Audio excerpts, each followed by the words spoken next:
अब मैं तुम्हें एक ऐसे वाक़े की तरफ लेके चलता हूं जिससे तुम्हें बहुत बड़ा मसला मालूम होगा।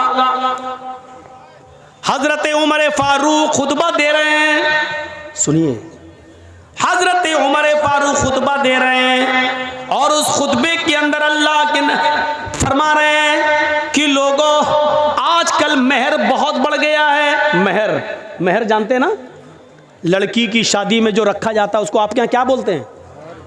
महर, दैन महर, मोहर नहीं, मोहर तो वो होती जो लगाई जाती है, महर, महर, दैन महर, सही है। तो महर, लोगों महर बढ़ता जा रहा है। हाय हाय हाय, सुनिए बहुत प्यारी बात, अब लोग बहुत ज्यादा महर रखने लगे, देने लगे। लड़कियां भी निकाह के मौके पर बहुत ज्यादा महर की डिमांड करने लगी। मैंने अल्लाह के नबी के निकाह देखे हैं, नबी की बीवियों को अल्लाह के नबी ने जो महर दिया वो मुझे मालूम है। अल्लाह के नबी ने अपनी बेटियों की, ज़ैनब की, रुकैया की, उम्मे कुलसूम की और फातिमा की शादी की तो कितना महर रखा ये भी मुझे मालूम है। सबसे ज्यादा जो महर था वो 400 दिरहम, 400 दिरहम का महर था, 400 दिरहम का। 400 दिरहम से ज्यादा महर अल्लाह के नबी ने नहीं रखा। लिहाजा अगर कोई भी शख्स अपनी बीवी को 400 दिरहम से ज्यादा महर देगा तो वो महर उमर उस औरत से छीन लेगा और बैतुल माल में जमा कर देगा। 400 से ज्यादा जो महर होगा, 400 तक तो उस औरत के पास रहेगा, लेकिन 400 के बाद जो भी महर देगा उतना वो जायद महर, महर जो ज्यादा है वो उस औरत से लेकर बैतुल माल में जमा कर दिया जाएगा। ये किसने कहा? हजरत उमर ने कानून बना दिया, मिंबर पे खड़े होकर खुतबा दे दिया। खुतबा तो दे दिया, टाइम खत्म हो गया, उतर गए, जुमे की नमाज पढ़ा दी। नमाज पढ़ाने के बाद उसी मस्जिद में पर्दे में एक औरतें भी नमाज पढ़ रही थी, पर्दा पड़ा हुआ था, औरतें भी नमाज पढ़ रही थी। एक बूढ़ी औरत आती है पर्दे से, कहती है अमीरुल मोमिनीन मुझे आपसे कुछ कहना है। बोला क्या कहना चाहती हो, बोलो। कहा वहीं आना चाहती हूँ, मैंने पैरों में सॉक्स मोजे पहन रखे हैं, हाथों में मैंने दास्ताने ग्लव्स पहन रखे हैं, मेरा चेहरा छिपा हुआ है, मैं वहीं आकर आपसे रूबरू मिलना चाहती हूँ, आपने मसला गलत बता दिया। हजरत उमर फारूक से कह रही है एक औरत कि आपने मसला गलत बता दिया। हजरत उमर कहते हैं मैंने गलत बता दिया? कि हाँ, आओ इधर। औरत, बूढ़ी औरत गई, कहा अमीरुल मोमिनीन आपने इस मिंबर पर खड़े होकर ये कैसे कह दिया कि कोई भी आदमी अपनी बीवी को 400 दिरहम से ज्यादा महर नहीं दे सकता? हजरत उमर ने कहा मां, बूढ़ी मां, अल्लाह के रसूल ने अपनी बीवियों को 400 दिरहम से ज्यादा नहीं दिया, अपनी बेटियों के निकाह में 400 दिरहम से ज्यादा महर नहीं रखा। फिर उस औरत ने क्या जवाब दिया? अमीरुल मोमिनीन 400 दिरहम देना एक अलग बात है, लेकिन 400 दिरहम से ज्यादा नहीं दे सकता है कोई मर्द। क्या ऐसी कोई हदीस है आपके पास? क्या अल्लाह के रसूल ने 400 दिरहम से ज्यादा महर देने को से मना किया? ऐसी कोई हदीस है आपके पास? तो हजरत उमर ने कहा माँ मुझसे हदीस क्यों मांग रही हो? क्या 400 दिरहम से ज्यादा भी कोई महर दे सकता है? ऐसी कोई हदीस है तुम्हारे पास? यह हजरत उमर ने उससे पूछा, ऐसी कोई हदीस है तुम्हारे पास? उस बूढ़ी औरत ने जवाब दिया अमीरुल मोमिनीन 400 दिरहम से ज्यादा भी महर दे सकता है, हदीस नहीं कुरान की आयत मौजूद है। हजरत उमर ने कहा कुरान में है? मैं रोज कुरान पढ़ता हूं। का रोज पढ़ते हो तब भी आपको नहीं मालूम? जल्दी बताओ। आए बूढ़ी औरत, आए माँ, जल्दी बताओ वो कौन सी कुरान की आयत है जिसमें लिखा हो कि 400 दिरहम से ज्यादा भी दे सकता है शौहर अपनी बीवी को महर। उस औरत ने, बूढ़िया ने कुरान की आयत पढ़ी, व आतैतुम इहदाहुन्ना किंतारन फला ताखुजू मिन्हु शैआ। सोचिए वो आतई तुम महदाहुन्ना किंतारन, तुम में से कोई भी शख्स अपनी बीवी को ढेर सारा माल देना चाहे तो दे सकता है, जितना चाहे उतना दे सकता। किंतारा खजाने के खजाने दे सकता है, महल दे सकता है, मकान उसको दे सकता है, प्रॉपर्टी दे सकता है, जमीन दे सकता है, जायदाद दे सकता है। महर में उसके नाम पूरा का पूरा फ्लैट बुक कर सकता है, उसके नाम कर सकता है। जो शौहर अपनी बीवी को महर में जो देना चाहे दे सकता है। फला ताखुजू मिन्हा शैया, फिर तुम उसमें से कुछ भी लेने का हक नहीं रखते। कोई भी उस औरत से छीन नहीं सकता, ये उस औरत का हक है, उससे कोई उसका हक नहीं छीन सकता है। शौहर भी दे तो फिर वो भी वापस नहीं ले सकता। आए उमर, जब दिए हुए माल को शौहर नहीं ले सकता है तो आप कैसे ले सकते हैं? आपने ये कैसे कानून नाफिज कर दिया? कैसे कह दिया कि 400 दिरहम से ज्यादा अगर कोई अपनी बीवी को महर देगा तो वो महर छीन कर बैतुल माल में जमा कर दिया जाएगा? आप रॉन्ग हैं, आपने गलत कहा है। कुरान तो कहता है जितना चाहे उतना दे सकता है और उसमें से तुम कुछ भी लेने का हक नहीं रखते। हजरत उमर ने लोगों से पूछा, जो मस्जिद में बैठे हुए थे उन लोगों से पूछा, क्या ये आयत कुरान में मौजूद है जो बुढ़िया पढ़ रही है? ये औरत जो कुरान की आयत पढ़ रही है, क्या ये आयत कुरान में मौजूद है? लोगों ने जवाब दिया, हाँ ये आयत कुरान में मौजूद है। हजरत उमर अपनी गलती एक्सेप्ट करते हैं और फिर मिंबर पर दोबारा खड़े होते हैं और कहते हैं, अख्तार रजुलुन व असाबत इम्रातुन, अख्तार रजुलुन व असाबत इम्रातुन।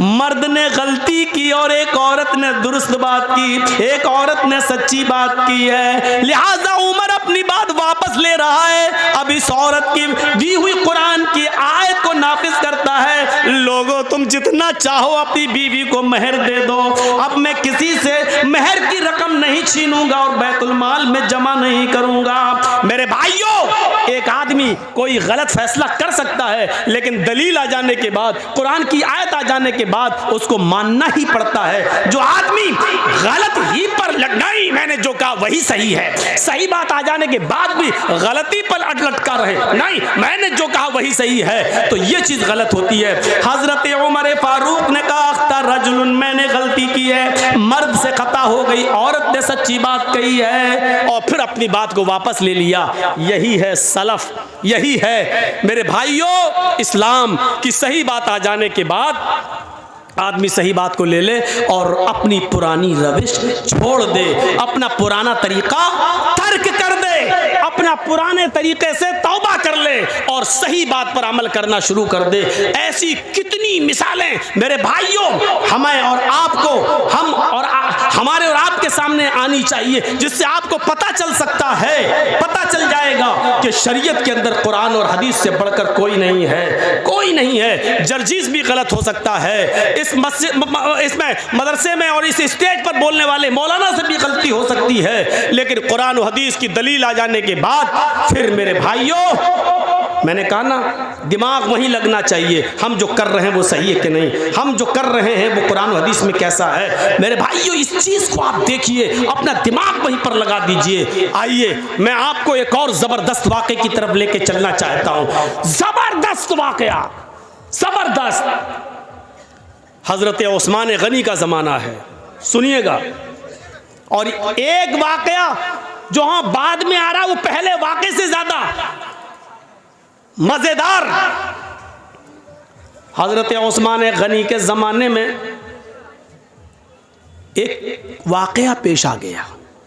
एक शख्स हजरत उस्मान से मसला पूछने आ गया कि अमीरुल मोमिनीन, अगर कोई औरत शादी के 6 महीने के बाद अगर बच्चा पैदा करे तो उस बच्चे का क्या हुक्म है? सुन लीजिए, हमारे और आपके सामने भी ऐसे किस्से आ सकते हैं। हरीशचंद्रपुर वालों, अगर आपके इलाके में किसी लड़की की शादी हो जाए और 6 महीने के बाद अगर उसके बच्चा पैदा हो जाए तो उस बच्चे का क्या हुक्म होगा? सुनो, कहीं भी हो सकता है ये मंजर। अब जब अच्छे मसले आ गए तो आप लोग उठने भागने लगे।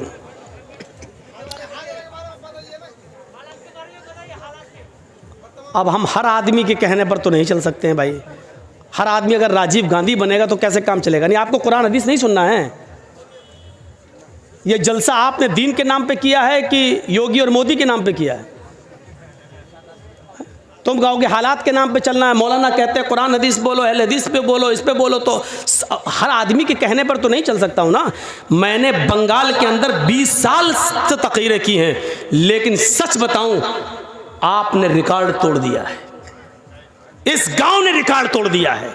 मुझे आज तक भरे मजमे में जलसे में किसी ने नहीं टोका है जो आपने आज ये टोक कर और स्टेज पर ये बोलकर आज मेरे सामने ये कही जा रही है। हर आदमी मुझे अपने उंगली के इशारे से नचाना चाह रहा है। नहीं होता है ऐसा। अपनी आदत सुधारिए आप लोग। आइंदा इस जलसे में हम आएंगे या नहीं आएंगे, ये हमें 50 बार सोचना पड़ेगा कि आपके गांव में आऊं या इस गांव के नाम पर हम रेड लाइन लगा दें और क्रॉस कर दें, ये हमें सोचना पड़ेगा। अब मजाक बना के रख दिया आपने कुरान और हदीस का। ये कहते हैं अहले हदीस के बारे में बोल दो, वो कहते हैं हालात के बारे में बोलिए। ड्रामा बना के रख दिया आपने जलसे का। ये तकरीर है या खिचड़ी है कि दाल भी मिलाओ चावल भी मिलाओ? सुनिए, हजरत उस्मान गनी से पूछा जा रहा है कि 6 महीने में अगर बच्चा पैदा हो जाए तो क्या हुक्म है उसका? हजरत उस्मान गनी कहते हैं कि वो औरत बदचलन है। शादी के बाद 9 महीने के बाद बच्चा पैदा होना चाहिए, 6 महीने में कैसे हो जाएगा? कहने लगे या अमीरुल मोमिनीन, मेरी शादी को 6 महीना हुआ है, मेरी शादी को 6 महीना हुआ है और 6 महीने के बाद आज ही मेरी बीवी ने एक बच्चा पैदा किया है। समझ रहे हैं ना आप? उस सहाबी के पूछने का मकसद क्या है? वो ये पूछना चाहते हैं कि अमीरुल मोमिनीन, मैं इस बच्चे को जायज़ बच्चा मानूं या नाजायज़? ऐसा तो नहीं कि मेरी बीवी का कहीं पहले कोई कांटेक्ट रहा हो और जिना की पैदावार हो और ये मेरा बच्चे का नाम पा जाए?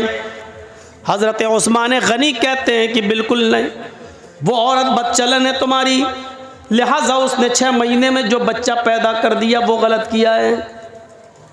ये जुमेरात का दिन था। जुमेरात का दिन जानते हैं ना, गुरुवार, थर्सडे था। जुमे का खुतबा जब उस्मान गनी देने लगे तो वो आदमी सामने बैठा हुआ था जिसकी बीवी ने 6 महीने के बाद बच्चा पैदा किया, वो बैठा हुआ है। हजरत उस्मान खुतबा देते देते कहने लगे, लोगों, इसकी बीवी ने कल एक बच्चा पैदा किया है और वो बच्चा 6 महीने के बाद पैदा हुआ है। शादी के 6 महीने के बाद कोई बच्चा पैदा नहीं होता है। इसकी बीवी ने शादी के 6 महीने के बाद ही बच्चा पैदा कर दिया है। लिहाजा अगले जुमे को इसकी बीवी को लाया जाएगा और जमीन पे सीने के बराबर गाड़ कर पत्थरों से मार मार के उसको खत्म कर दिया जाएगा। उसको जिनाकार मानते हुए उसकी जान ले ली जाएगी, उसको कत्ल कर दिया जाएगा। हुक्म भी दे दिया। जुमे का खुतबा खत्म, जबकि उस्मान गनी का फैसला गलत था। अब सुनिए गलत कैसे था। जब जुमे का खुतबा ख़त्म हो गया, हज़रत उस्मान ने नमाज पढ़ा दी। उसी मस्जिद में हज़रत अली भी बैठे हुए थे। जब जुमे की नमाज ख़त्म हो गई तो हज़रत अली ने लोगों से कहा, थोड़ी देर आप सब बैठें, हज़रत उस्मान ने एक मसला गलत बता दिया है। तमाम लोग बैठ गए कि देखें हज़रत अली क्या दलील पेश करते हैं। एक औरत के कत्ल का हुक्म दिया जा चुका है, देखें हज़रत अली क्या उस औरत को कैसे बचाते हैं, देखें उस औरत को कैसे बचाते हैं। हज़रत उस्मान कहते हैं, आय अली कहिए। कहा, अमीरुल मोमिनीन, आपने ये मसला गलत बताया है कि कोई औरत 6 महीने में अगर बच्चा पैदा कर दे तो वो बच्चा नाजायज़ है। हज़रत उस्मान कहते हैं 6 महीने में अगर बच्चा पैदा हो जाए तो वो गलत नहीं हुआ? हज़रत अली ने कहा नहीं, आज तक किसी औरत ने 6 महीने में बच्चा पैदा किया? हज़रत अली ने कहा कि वो मेरा मामला नहीं है और उसका इल्म मुझे नहीं है, किया कि नहीं किया वो मैं नहीं जानता। क्या अल्लाह के नबी के ज़माने में किसी औरत ने 6 महीने में कोई बच्चा पैदा किया? हज़रत अली मुस्कुरा कर जवाब देते हैं कि मुझे इसका भी इल्म नहीं है। कहा जब इसका इल्म नहीं है तो फिर क्यों कह रहे हो? कहा कह सिर्फ इसलिए रहा हूं कि 6 महीने के बाद अगर कोई बच्चा पैदा हो जाए तो वो गलत नहीं है। अच्छा, तुम ये भी कह रहे हो अल्लाह के नबी के ज़माने में किसी औरत ने 6 महीने में बच्चा पैदा नहीं किया? तुम ये भी मानते हो कि अल्लाह के रसूल सल्लल्लाहु अलैहि वसल्लम ने 6 महीने के बाद पैदा होने वाले बच्चे को जायज़ माना? तुम ये भी कह रहे हो कि आज तक किसी औरत ने 6 महीने के अंदर कोई बच्चा पैदा नहीं किया? फिर तुम ये कह रहे हो कि 6 महीने में जो बच्चा पैदा हो जाए वो जायज़? क्या दलील है? क्या अल्लाह के रसूल से कोई हदीस है? हजरत अली कहते हैं हदीस की जरूरत नहीं है, कुरान में मसला मौजूद है। कुरान कहता है 6 महीने के बाद भी अगर औरत बच्चा पैदा कर दे तो बच्चे को जायज माना जाएगा। हजरत उस्मान कहते हैं क्या कुरान में लिखा है? ये कुरान जो रोज मैं पढ़ता हूं। हजरत अली कहते हैं आप पढ़ते हैं लेकिन शायद गौर नहीं कर सके। हज़रत उस्मान ने कहा लोगो दलील मांगो अली से। हज़रत अली ने कहा दलील सुनो। अब दलील सुनिए और सुनो, गीत बहुत सुन चुके हो, गाने बहुत सुन चुके हो, इधर उधर की लफाजियाँ बहुत सुन चुके हो। जलसा में चंदा लिया है कुरान के नाम पे, हदीस के नाम पे कि जलसा होगा, कुरान हदीस की बातें होंगी। अब जब कुरान हदीस सुनाई जा रही है तो सुनकर इस जलसे को हलाल करो, वरना यहां बैठना भी आपका हलाल नहीं होगा।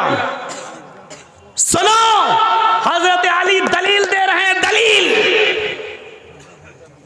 क्या? दलील हाय उस्मान, अल्लाह ताला फरमाता कुरान में वल वालिदातु युरज़िना औलादहुन्ना हौलैनि कामिलैन। अभी जो कह रहा था ना हालात के ऊपर बोलो, उससे पूछो कुरान की कौन सी आयत है, किस पारे में, तो नहीं बता पाएगा। वल्वालिदातु युरज़िना औलादहुन्ना हौलैनि कामिलैन। तर्जुमा सुनिए, मीनिंग सुनिए, ट्रांसलेट सुनिए। माएँ अपने बच्चों को दूध पिलाएं मुकम्मल 2 साल। मैं किसी को भी खड़ा करके पूछ सकता हूं कितने साल दूध पिलाएं माँ? 2 साल। 1 साल में कितना महीना होता है? 12। 2 साल में कितना हुआ? 24। माँ अपने बच्चे को कितना दूध पिला सकती है? 24 महीना, 2 साल। कामिलैन मतलब मुकम्मल, कंप्लीट, यानी 2 साल तक पिला सकती है। 2 साल से 1 दिन भी ज्यादा नहीं। पहले छुड़ा सकती है, 2 साल से पहले दूध छुड़ा सकती है, लेकिन 2 साल के बाद 1 दिन भी ज्यादा पिलाने की इजाजत नहीं है। बच्चा पैदा हुआ 6 महीने में और दलील क्या दे रहे हैं हजरत अली? माँ अपने बच्चे को दूध पिलाएं 2 साल। ये दलील है? ये दलील है? अब सुनिए हजरत उस्मान क्या कहते हैं हंसते हुए, अली ये तो दूध पिलाने की इद्दत बता रहे हो, दूध पिलाने की मुद्दत बता रहे हो कि दूध पिलाएं 2 साल तक। यहां दूध पिलाने पे एतराज नहीं है, हमने किसी को मना नहीं किया कि 2 साल तक दूध ना पिलाएं। बात यह है कि 2 साल बच्चा 6 महीने के बाद पैदा हो जाए फौरन तो वो बच्चा जाए, उसकी दलील दो। हजरत अली कहते हैं वहीं आपको ला रहा हूं। पहले तो ये बता दूं कि दूध पीने की मुद्दत कितनी है? 2 साल 24 महीने। मान रहे ना कि हाँ, कौन मना करेगा, कुरान की आयत 24 महीना दूध पीने के है ना। कहाँ? अच्छा चलो दूसरी दलील ले लो। कहा दो, जल्दी दो, 6 महीने में बच्चा पैदा हो जाए जायज़, जल्दी दो दलील। वफ़िसालुहु फ़ी आमैन। हज़रत अली ने दलील पलट दी, बस कुरान की दूसरी आयत पेश कर दी। माँ अपने बच्चे का दूध छुड़ाएं 2 साल में। पहली जगह क्या था? पिलाएं 2 साल तक। दूसरी आयत में क्या है? छुड़ाएं 2 साल में। बात तो एक ही है। इधर से कान पकड़ो चाहे इधर से कान पकड़ो, बात तो एक ही है ना। 2 साल तक पिलाओ या 2 साल के अंदर अंदर छुड़ाओ, दोनों सूरतों में बात एक ही है। हजरत उस्मान कहते हैं मुझे बेवकूफ समझ रखा है क्या? अरे पिलाएं 2 साल तक या छुड़ाएं 2 साल में, बात तो एक ही है। कहा हम आपको मजबूत कर रहे हैं ताकि आप पलट ना जाएं। 2 साल मान रहे ना कि हाँ, 24 महीने मान रहे ना। हाँ, ये किसकी इद्दत है, मुद्दत है? का दूध पिलाने की। दूध पिलाने की मुद्दत 2 साल है ना कि हाँ। अब सुनो तीसरी दलील जिसमें अल्लाह ने हमल और दूध छुड़ाने की, दोनों की गिनती को और मुद्दत को एक साथ बयान कर दिया है। कुरान में तीसरी जगह अल्लाह ने फरमाया वहमलुहु, हमल देखिए, वहमलुहु वफिसालुहु सलासून शहरन, वहमलुहु वफिसालुहु, औरत के हमल की, औरत के हमल की और दूध छुड़ाने की मुद्दत 30 महीने है। कितना?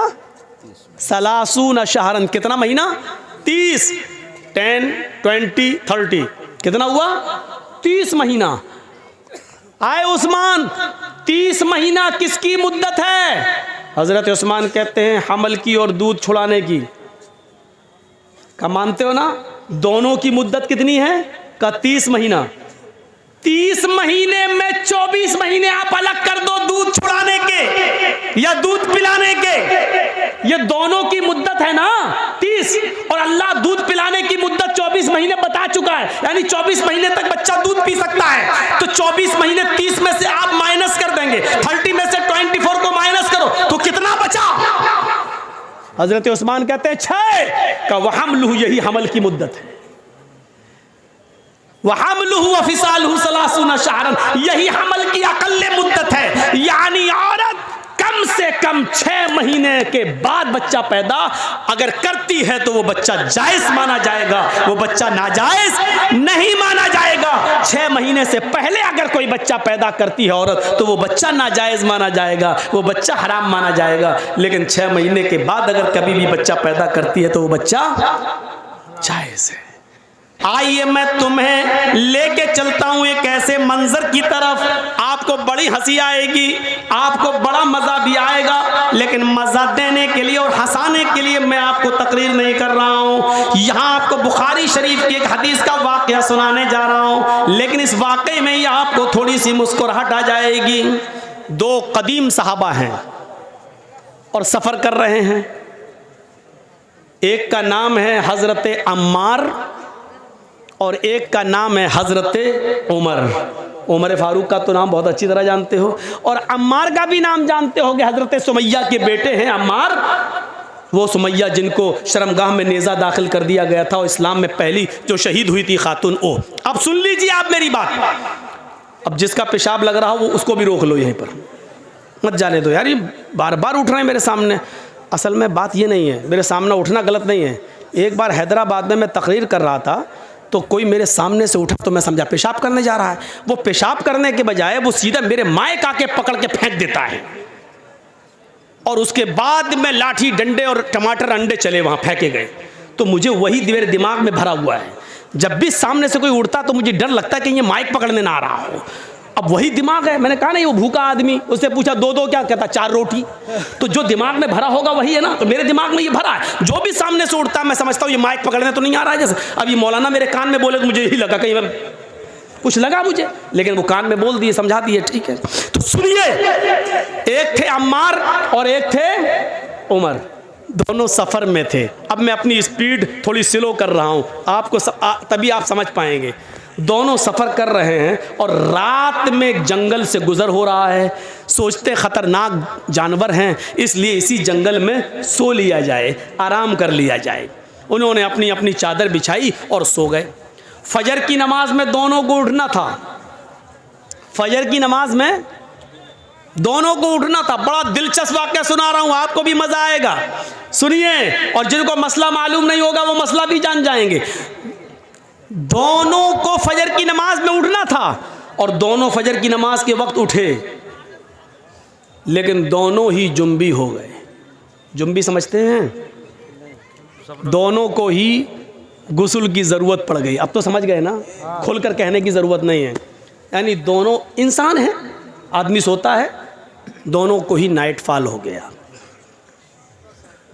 अब गुस्ल करना पड़ेगा तभी नमाज होगी, लेकिन पानी नहीं है। अब क्या किया जाए? तो हज़रत अम्मार कहते हैं उमर जी मुझे मसला मालूम है। कहा क्या? सुनिए, बहुत स्लो सुना रहा हूँ ताकि आपके दिमाग में बिल्कुल घुसा दूँ। कहा उमर मुझे मसला मालूम है। अल्लाह के नबी जुमे का खुतबा दे रहे थे तो आपने फरमाया जब पानी ना मिले तो पाक मिट्टी से तयम्मुम कर लो। हजरत उमर कहते चुप रहो, जिस मस्जिद में अल्लाह के नबी ने ये खुतबा दिया उसमें हम भी थे। आपने ये बात कही थी कि पानी ना मिले तो तयम्मुम कर लो, लेकिन वो वुजू के लिए कहा था, गुस्ल के लिए नहीं। हमको वुजू की जरूरत नहीं है, गुस्ल की जरूरत है।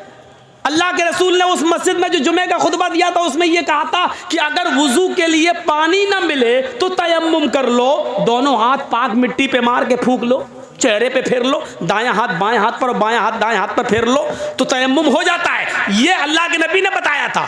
तो यहां तो वुजू का मामला नहीं है, हम लोग नापाक हैं, हम लोग को गुस्ल की जरूरत है। हजरत अम्मार कहते हैं,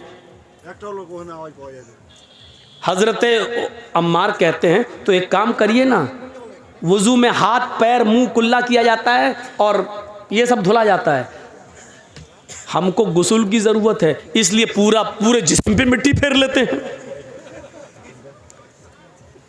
हाँ? ऐसा करते हैं, यानी अपना अपना दिमाग लगा रहे हैं। देखिए हजरत उमर कहते नहीं नहीं नहीं नहीं, हमें कोई अच्छा नहीं लग रहा है। क्यों? हमको मसला मालूम नहीं, कि ऐसा ना हो ऐसा करने पर गुनाह हो। तो हजरत अम्मार ने अपनी अकल चलाई और हजरत उमर ने अपनी अकल चलाई। हजरत अम्मार ने कहा तुम्हें नहीं पढ़ना मत पढ़ो, मैं तो पढ़ूंगा नमाज। तो हजरत अम्मार ने क्या किया, एक झाड़ी के पीछे चले गए, मिट्टी पड़ी थी, बुखारी शरीफ के हदीस के अल्फाज हैं, अपने जिस्म को उस पर पूरा मिट्टी में लोट लिया। बुखारी में क्या है, कमा तमर्रकुद्दाब्बा यतमर्रकु कमा तमर्रकुद्दाब्बा। हजरत अम्मार मिट्टी पर ऐसे लोटे, ऐसे जैसे चौपाया, आपने देखा होगा जानवर को मिट्टी में ऐसे ऐसे करता ना, फिर झाड़ देता अपने आप को, पूरे जिस्म पर मिट्टी हो जाती है उसके। तो हजरत अम्मार ने ऐसे ही किया, पूरा करके पूरे जिस्म पर मिट्टी मल ली और गए और नमाज पढ़ ली। हजरत उमर देख रहे हैं, उन्होंने नमाज नहीं पढ़ी, हजरत अम्मार ने पढ़ ली।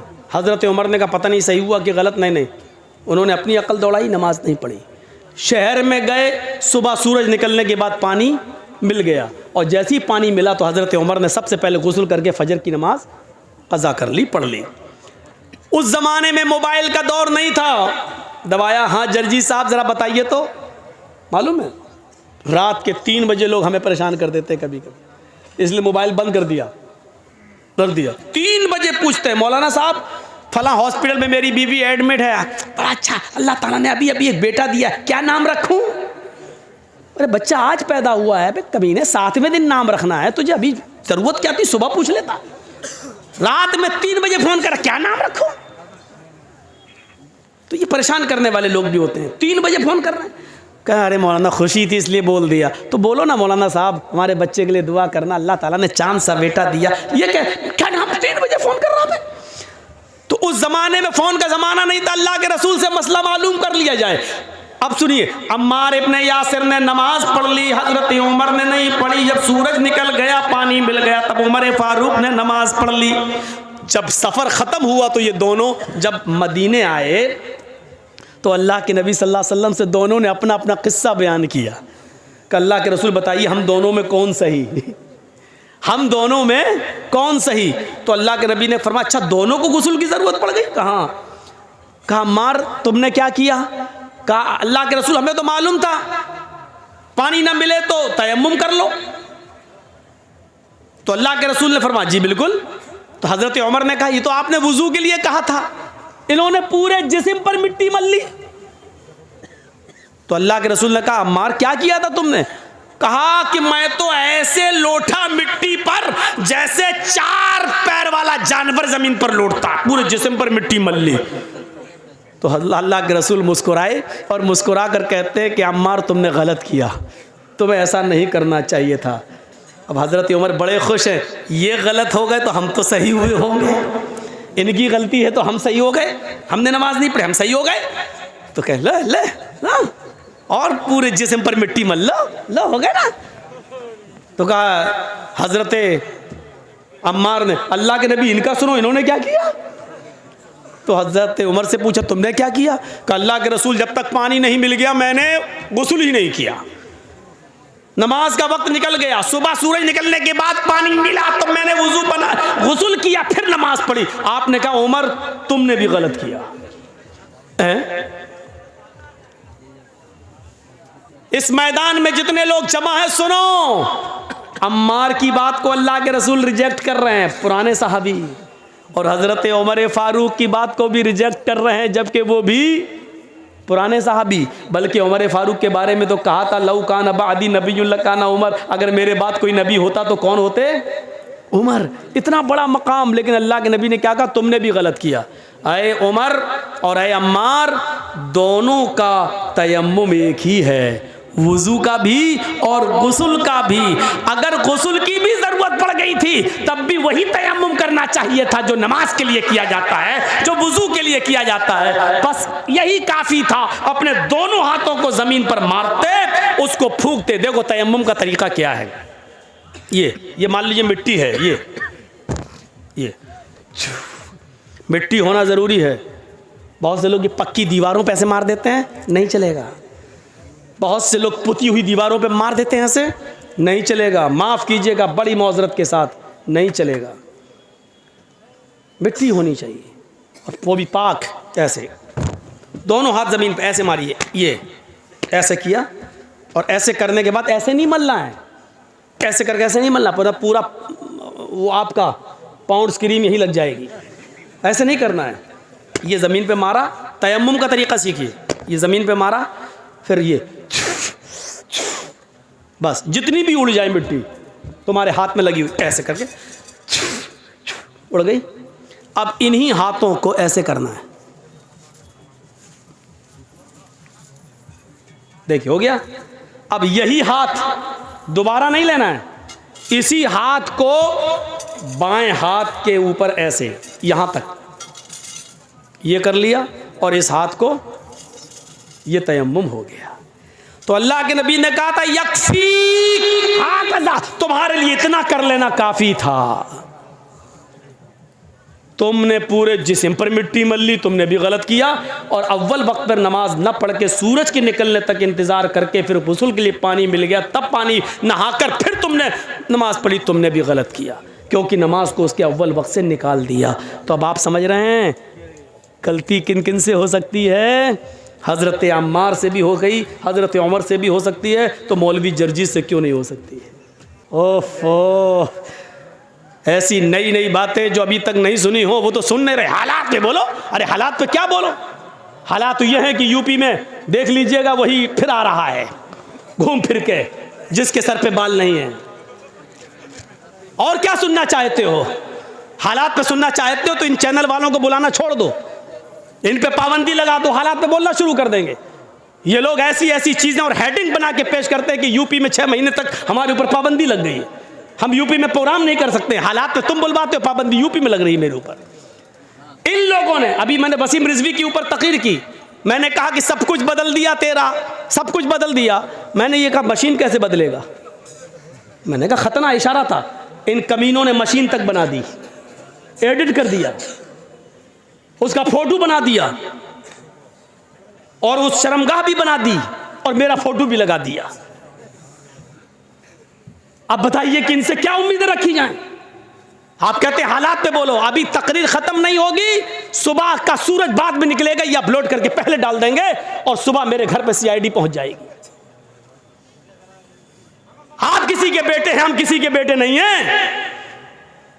आप किसी बाप की औलाद है, हम किसी बाप की औलाद नहीं है। क्या हमें अपने आप को सेफ नहीं करना है? डरते हैं मौलाना, तो चल मेरे साथ कल से आना शुरू कर दे, मैं देखता हूं कि तू डरता है कि नहीं डरता है। मौलाना कलीमुद्दीन जैसे नेक मौलाना बेचारे हैं, आज वो जेल की सलाखों के अंदर है। आजम खान जैसी शख्सियत आज जेल की सलाखों के पीछे है। थोड़ा सा जुमला बोला गया, एक जुमला, आज सलाखों के पीछे है। आप क्या समझ रहे हैं? जो आपके सर पे बैठा हुआ है ये राम नहीं, रावण है, रावण। मौलाना जर्जीस को कल जेल में डाल दिया जाएगा। जर्जीस साहब चिल्लाते रहे कि मैं बेकसूर हूं। साहब कोर्ट में बताइए बेकसूर हो, और कोर्ट में मौलाना जर्जीस को अपने आप को बेगुनाह साबित करने के लिए 10 साल लग जाएंगे, और 10 साल के बाद कहा जाएगा मौलाना जर्जीस बाइज्जत बरी, कोई सबूत इनके खिलाफ नहीं मिला। लेकिन 10 साल का हिसाब किताब कौन देगा? कहाँ हैं आप? इन हालात को सोचिए। ये दौर दूसरा है। ये समझो कि ये दौर क्या है, एक घाट पर, घाट समझते हैं ना, एक घाट पर शेर और बकरी दोनों पानी पी रहे हैं। दोनों, शेर की तरफ से पानी बहता हुआ बकरी के पास आ रहा है। शेर जहां से पानी पी रहा है, बकरी इधर से पानी पी रही है, लेकिन पानी बहता हुआ शेर की तरफ से आ रहा है। शेर ने भी पानी पिया, बकरी ने भी। शेर ने बकरी से कहा, ए तूने इस तालाब में मुंह डाल दिया, तूने मेरा पानी झूठा कर दिया। बकरी बोली, जंगल के राजा, मैंने आपका पानी कहां झूठा किया? पानी आप वहां से पी रहे हैं, आपका झूठा पानी मेरे पास आ रहा है, मैं तो आपका झूठा पानी पी रही हूं। बात सही कही बकरी ने। पानी आप वहां पी रहे हैं और आपका झूठा पानी बहता हुआ यहां आ रहा है, मैं आपका झूठा पानी पी रही हूं। शेर ने कहा, अच्छा हमसे मुंह भी चला रही है, जबान लड़ाती है। आया और ऐसा पंजा मारा कि उसकी खोपड़ी अलग हो गई, तन अलग हो गया और उसको भी खा गया। यानी उसको खाने के लिए बहाना चाहिए था। जो रावण तुम्हारे ऊपर बैठे हैं उनको सिर्फ गिरफ्तारी के लिए बहाना चाहिए बस। क्यों नहीं समझ रहे आप अपनी सफाई में भी कुछ नहीं बोल सकते हैं। आपको आपकी सफाई पेश करने का हक भी नहीं दिया जाएगा आपको। महात्मा गांधी मुर्दाबाद के नारे लग रहे हैं, कितने लोग पकड़ गए बताएं आप? गॉडसे को नमस्कार किया जा रहा है, कितने लोग गिरफ्तार हो गए, पकड़े गए? दिल्ली की सड़कों पर बाकायदा कहा गया, गोली मारो सालों को। जिन लोगों ने ये नारे लगाए, कितने लोग गिरफ्तार हुए? और गिरफ्तार कौन हुए? जो शाहीन बाग में प्रोटेस्ट कर रहे थे, शांति के साथ धरना दे रहे थे। लड़की तक को प्रेग्नेंट लड़की तक को अरेस्ट करके जेल के अंदर डाल दिया गया। आप कहां हैं? सेकुलरिज्म बाकी नहीं रह गया, जमहूरियत नहीं, ये किसी दूसरे रास्ते पे चल रही है। आप कम से कम मेरी तरफ भी देखो। डॉक्टर जाकिर नायक को भारत छोड़ना पड़ा है। क्या चाहते हो कि मौलवी जर्जीस भी भारत छोड़ के पनाह ले ले? क्या चाहते हैं आप? क्या है आपके दिल में? क्या सुनना चाहते हैं आप? शर्म आनी चाहिए। जो जिस तरीके से बोल रहा, बोलने दो। बोलने वाला जानता है कि हमको क्या बोलना है, क्या नहीं बोलना है। मेरे भाइयों, आप जब धान बोते हैं तो जर्जीस कहने नहीं आता कि इतना बो या वो ऐसा। क्यों? कि वो आपका काम है। आप अपने काम में माहिर हैं, हम अपने काम में माहिर हैं।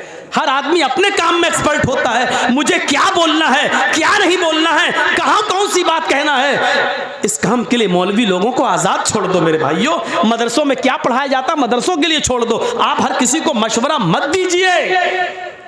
डॉक्टर MBBS MS डॉक्टर को ऑपरेशन करना है, क्यों वहां पर आपको नहीं बिठाया जाता है? क्यों? आप नहीं देख पाएंगे। जब आपकी बीवी का, आपके बेटे का ऑपरेशन होगा तो आप कहेंगे साहब इतना नहीं इतना काटो, इतना नहीं इतना काटो। डॉक्टर के काम में डिस्टर्ब होगा, इसलिए डॉक्टर ऑपरेशन थिएटर के अंदर, OT के अंदर अकेले सिर्फ अपने कर्मचारी को लेके, अपने असिस्टेंट को लेके जाता है, किसी को लेके नहीं जाता है। अब आप डॉक्टर से कहेंगे साहब कान यहां से यहां तक चीरना, यहाँ पर्दा उसका ऐसा है, आपको भगा देगा, जाओ कहीं और जाके इलाज करा लो, सरकारी हॉस्पिटल में चले जाइए। तो आप हर किसी को मशवरा नहीं दे सकते हैं। आप किसी मौलवी को मशवरा मत दीजिए, मौलवी एक्सपर्ट होता है। और फिर मुझे तो 20 साल का तजर्बा है, मुझे अच्छी तरीके से मालूम हो गया कि कहाँ क्या बोलना चाहिए, कहाँ क्या नहीं बोलना चाहिए। तो मेरे भाइयों, इन चीजों को आप अपने जहन में रखिए, इन चीजों को अपने जहन में रखिए। हालात अच्छे नहीं हैं, हम वही गलती कर रहे हैं जो नहीं करनी चाहिए। बार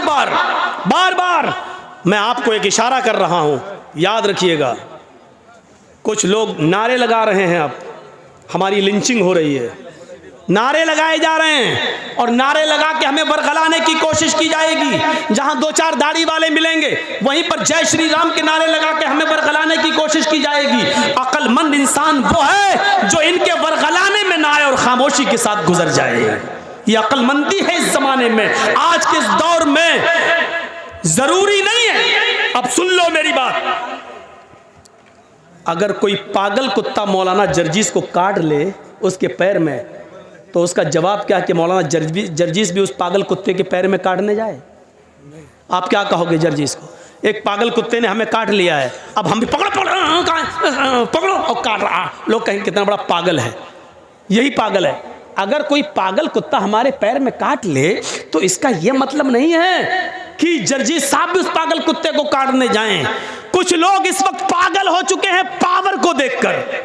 कुछ लोग जानते हैं कि हमारा पावर है, हमारा आदमी बैठा हुआ है सीट पर, गवर्नमेंट का नशा है, वो जानते हैं कि गोली मारो सालों को, देश के गद्दारों, कुछ भी, हमारा कुछ नहीं होगा।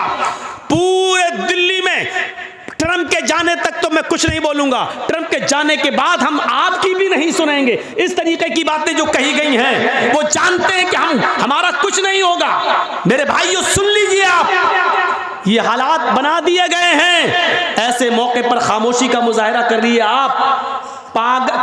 कुछ कुत्ते पागल हो गए हैं, पागल नशा है उनको कि हमारे ऊपर किसी का हाथ है। अब इस पागल कुत्ते को अगर आप समझ जाएं तो पूरी तकरीर कामयाब।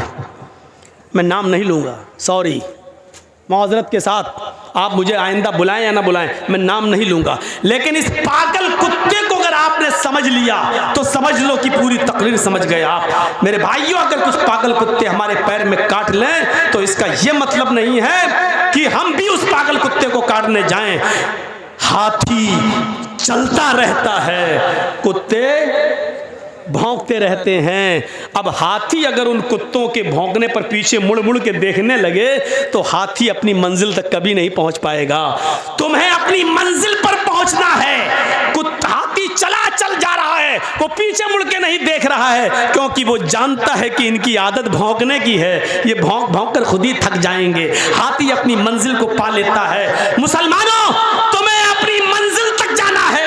हरिश्चंद्रपुर वालों, तुम्हें अपनी मंजिल तक जाना है। इसलिए भौंकने वाले कुत्तों के भौंकने को मत देखो, मंजिल पर तुम्हारा निशाना होना चाहिए। इंशाअल्लाह तुम्हें मंजिल मिलेगी। इन भौंकने वाले कुत्तों को समझ लो कि कुत्ते हैं, इनकी आदत है भौंकने की। इस वक्त हम जिन हालात से गुजर रहे हैं उसमें अक्लमंदी से काम लेने की जरूरत है। अक्लमंदी कैसी? एक मिसाल दूं, बड़ी अच्छी मिसाल है। 3 जानवर शिकार करने निकले, शेर, भेड़िया, लोमड़ी। तीनों जानते हैं ना, शेर, लायन और भेड़िया, आप जानते हैं, लोमड़ी, फॉक्स। 3 जानवर शिकार करने निकले। कौन कौन? कौन? शेर, भेड़िया, लोमड़ी। और तीनों ने एक एक शिकार कर लिया। सुनो, तीनों ने एक एक शिकार किया। शेर ने हिरन मारा, भेड़िए ने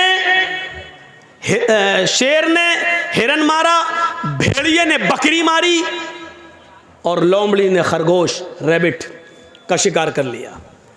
शेर ने क्या मारा? हिरन। भेड़िए ने क्या मारा? बकरी। और लोमड़ी ने खरगोश। तीनों जानवर पड़े हुए हैं। शेर ने भेड़िए से कहा, तुम फैसला करो किसको क्या खाना है। देखिए, सरदार है ना जंगल का, बस शेर जो सरदार को पहचान गया पूरी तकरीर समझ जाएगा। शेर ने कहा फैसला करो, भेड़िए से फैसला करो कौन क्या खाएगा। भेड़िए ने कहा बहुत आसान जी। जंगल के राजा ने शेर ने कहा हाँ बताओ क्या है। अच्छा, शेर को तीनों जानवर खाना थे। भेड़िए से फैसला करवा रहा, बताओ क्या है।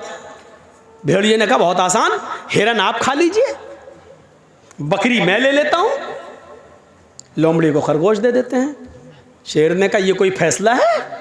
इधर आ। मारा एक झपटा उसको और भेड़िए का सर तन से जुदा हो गया, भेड़िया मर गया। सर तन से जुदा। लोमड़ी से कहा लोमड़ी तुम फैसला कर सकती हो, तुम फैसला करो ये कौन खाएगा।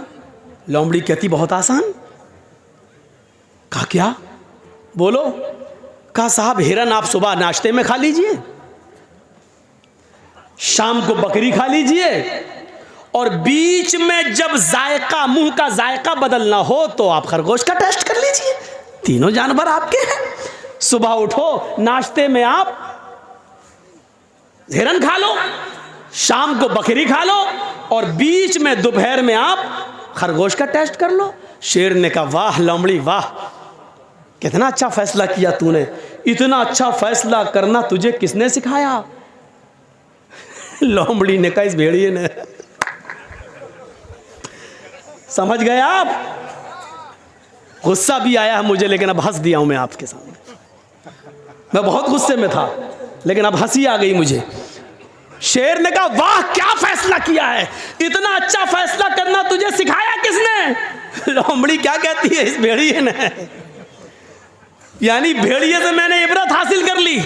अरे मुसलमानों, इबरत हासिल अभी भी नहीं कर पा रहे हो। तुम देख रहे हो तुम्हारी आंखों के सामने कौन कौन जेल जा रहा है, तुम देख रहे हो इलेक्शन आता है, यूपी में कोरोना आ गया, नाइट कर्फ्यू लग गया, आप इबरत हासिल नहीं कर पा रहे हो।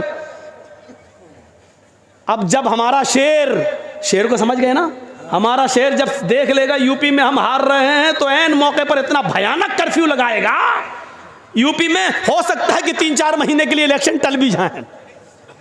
आप नहीं जानते, क्योंकि सरदारी तो शेर की चलती, वो चाहता सब कुछ, जैसे ये लोमड़ी वो चाहता था तीनों जानवर हमें मिले, ऐसे ही हमारा शेर चाहता सब कुछ हर सूबा हमारा रहे, अंध दंद हेरा फेरी सब। आपने देखा जैसे इलेक्शन करीब आए, अखिलेश के करीबी लोगों के ऊपर सीबीआई के छापे आने लगे, ईडी के छापे पड़ने लगे।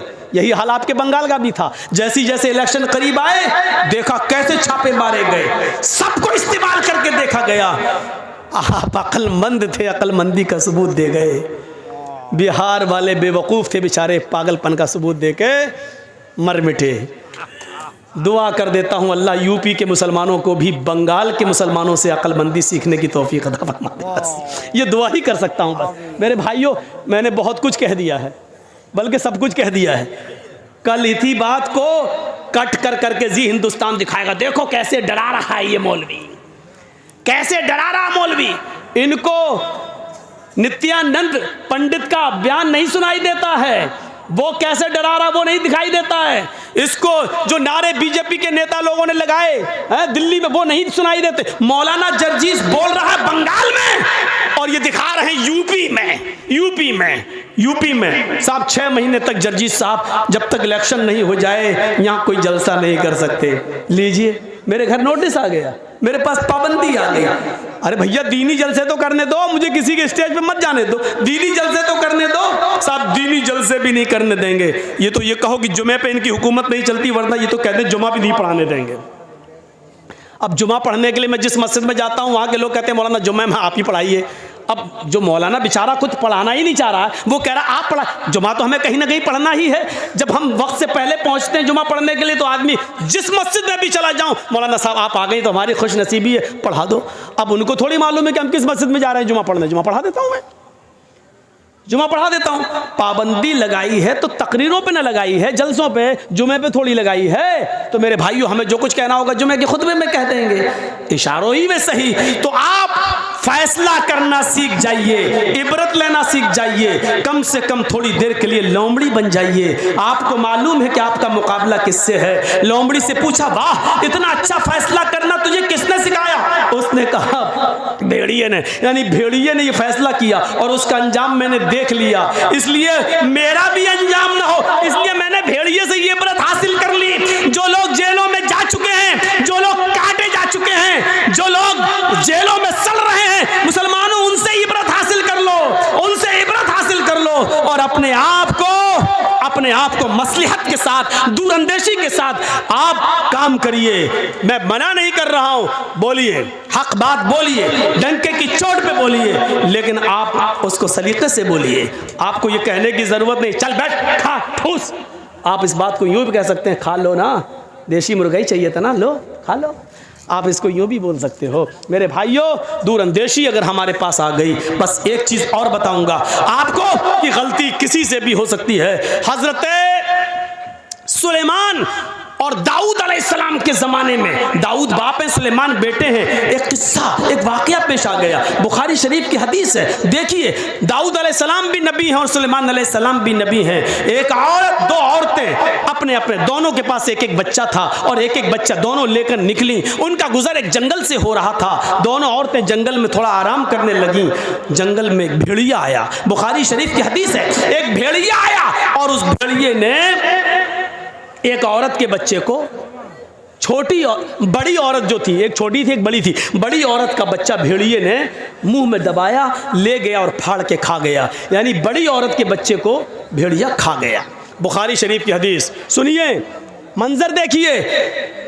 लेकिन बड़ी औरत ने जब देखा कि मेरा बच्चा तो मर गया, इस इलाके में किसी को क्या मालूम कि कौन किसका बेटा है। जब लोग आए तो उस औरत ने फ़ौरन, बड़ी औरत ने फ़ौरन कह दिया, ये छोटी औरत के गोद में जो बच्चा वो मेरा बच्चा है, इसका बच्चा भेड़िया खा गया, ये तो मेरा बेटा है। मामला बढ़ गया। छोटी औरत कहती है मेरा बेटा, बड़ी औरत कहती है मेरा बेटा। छोटी कहती है इसका बेटा तो भेड़िया खा गया, बड़ी कह रही इसका बेटा भेड़िया खा गया। उस जमाने में डीएनए टेस्ट नहीं होता था कि मालूम कर लिया जाए माँ का खून और बच्चे का खून मिलाकर। मेरे भाइयों, ये मुकदमा हजरत दाऊद अलैहिस्सलाम के पास आता है। दाऊद अलैहिस्सलाम फैसला करते हैं, दोनों की बात सुनते हैं। बड़ी औरत टट टट टट टट बोलने वाली, जबान दराज, और छोटी औरत बेचारी कम बोल पाती है। ऐसे समझो जैसे एक मोदी और एक मनमोहन। मोदी बेचारे रुकते ही नहीं हैं, बोलते चले जाते हैं, और मनमोहन सिंह बेचारे बोलते ही नहीं हैं। तो ये हालत है। एक बार आपको मालूम है, सऊदी अरब में गए थे मोदी जी, तो सऊदिया का बादशाह ऐसे करके दूरबीन से कुछ देख रहा था। तो लोगों ने पूछा मोदी जी ने, अरे क्या देख रहे हो वहाँ? मैं तो यहाँ खड़ा हूँ, मैं तो आ गया हूँ, आपके पास खड़ा हूँ, उधर क्या देख रहे हो? कहा नहीं, आपको नहीं, आपकी बातों को देख रहा हूँ जो आपने फेंकी है, कितनी दूर जा रही हैं, इतनी दूर। ऐसे तो इनका हर जगह। मोदी जी ने वहाँ की तोप देखी, तोप के बारे में पूछने लगे कितना फेंकती है, इसकी रेंज कितनी है? कहा कितना फेंकती है? वहाँ के बादशाह ने कहा वल्लाह आपसे कम फेंकती है। नहीं समझ पा रहे हैं ना? समझ गए ना? तो ये इतना इंसल्ट बर्दाश्त करके आया है ये, लेकिन फिर भी नहीं समझ पा रहा बेचारा, फिर भी फेंके जा रहा है, फिर भी फेंके जा रहा है। क्या क्या फेंकता है अल्लाह बेहतर जाने।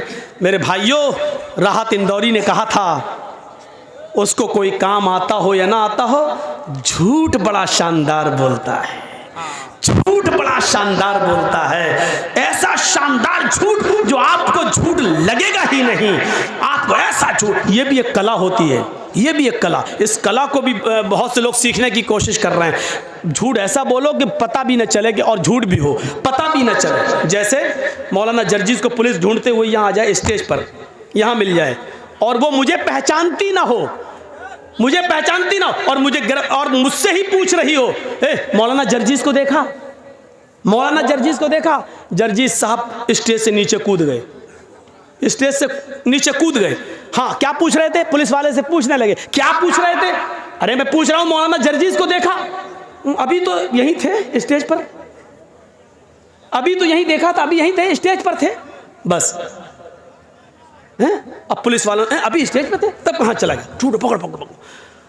देखा जाए तो ये झूठ है, लेकिन झूठ ऐसा है कि पता नहीं चला। अभी तो स्टेज पे थे, हकीकत में अभी स्टेज पे थे, अब कूद गए, स्टेज पे नहीं है।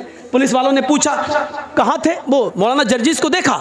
जर्जीस से ही पूछ रहा, जर्जीस को देखा? जर्जीस साहब कह रहे नहीं, अभी तो यहीं थे।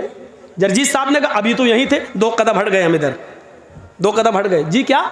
जर्जीस को देखा? अभी तो यहीं थे। देखा जाए तो ये सच है, अभी तो यहाँ थे, लेकिन कुरान क्या कहता है? ये झूठ है। या अय्युहल्लज़ीना आमनु तक़ुल्लाह वक़ूलू क़ौलन सदीदा। ईमान वालो, अल्लाह से डरो और हमेशा सही दुरुस्त बात को बोलो। दुरुस्त किसको कहते हैं? दुरुस्त, दुरुस्त का मतलब सीधी होनी चाहिए, ऐसी वैसी नहीं। तीर निकालते हो ना, तीर, कमान से जो तीर छोड़ते हो तो सीधा जाता है, और जहां मारते हो वहीं लगता है, इधर उधर नहीं होता है वो तीर, जहां मारते हो वहीं लगता है। इसको कहते हैं सदीद, तस्दीद से बना, तस्दीदुस्सहम। तीर जब कमान से निकलता है, जैसे तीर इधर उधर नहीं होता है। तुम जब भी किसी से बोलो तो इधर उधर की बात नहीं हो, बिल्कुल सीधी मुद्दे की बात हो, मुद्दे की बात, बिल्कुल मुद्दे की बात होनी चाहिए। जैसे मुझे किसी को बताना नहीं है कि मैं कहाँ था, और झूठ भी नहीं बोलना चाहता हूँ। आपने पूछा जर्जी साहब आप कहाँ थे, मैंने कह दिया ज़मीन के ऊपर आसमान के नीचे। देख रहे हैं आप, अब मैं जहाँ भी था दुनिया के किसी कोने में तो ज़मीन के ऊपर ही रहूँगा और आसमान के नीचे। लेकिन ये झूठ है। आप सोच रहे हैं सच, नहीं सच नहीं, झूठ है। क्योंकि पूछने वाला ये नहीं पूछ रहा है, पूछने वाला ये जानना चाहता है आप किस शहर में थे, किस गांव में थे, किस मोहल्ले में थे, ये पूछना चाह रहा है। और आप कह रहे हैं ज़मीन के ऊपर आसमान के नीचे। तो ये शानदार, इसको बोलते हैं शानदार झूठ, इसको बोलते हैं शानदार झूठ। राहत इंदौरी ने यही कहा था, उसको कोई काम आता हो या ना आता हो, लेकिन झूठ बड़ा शानदार बोलता है। यानी झूठ पता नहीं चलेगा लेकिन वो झूठ होगा। तो मेरे भाइयों, दाऊद अलैहिस्सलाम ने दोनों औरतों की बात सुनी। बड़ी औरत जिसका बच्चा भेड़िया खा गया, वो टर टर टर टर बोलती चली जा रही थी। दाऊद अलैहिस्सलाम ने फैसला कर दिया ये बच्चा बड़ी औरत का है। बड़ी औरत बच्चा लेके चली गई, जबकि बड़ी औरत का बच्चा नहीं था। दाऊद अलैहिस्सलाम से गलती हो गई, बड़ी औरत का बच्चा नहीं था। 10 दिन 15 दिन गुजर गए। 10-15 दिन के बाद दोनों औरतें फिर लड़ने लगी। छोटी औरत कहती है अल्लाह के वास्ते मेरा बेटा मुझे दे दे, मेरी रातों की नींद उड़ गई है, इस बच्चे के बिना मुझे नींद नहीं आती है, मेरी पिस्तानों में दूध है, मैं इस बच्चे को पिलाती हूँ, मेरा बच्चा मुझे दे दे। फिर भीड़ लग गई, बड़ी औरत उसका बच्चा नहीं देना चाहती। लोगों ने कहा क्या बात है, कहा दाऊद अलैहिस्सलाम फैसला कर चुके, फिर भी उसकी बात नहीं मानती। दाऊद अलैहिस्सलाम कहीं गए हुए थे, मामला इतना बड़ा कि ये मुकदमा अब उनके बेटे सुलेमान अलैहिस्सलाम के पास आ गया। सुलेमान अलैहिस्सलाम ने दोनों की गुफ्तगू को सुना, कहा कि सुनो मेरे बाप ने फैसला कर दिया। कहा फिर तुमने इसके फैसले, मेरे बाप के फैसले को क्यों नहीं माना?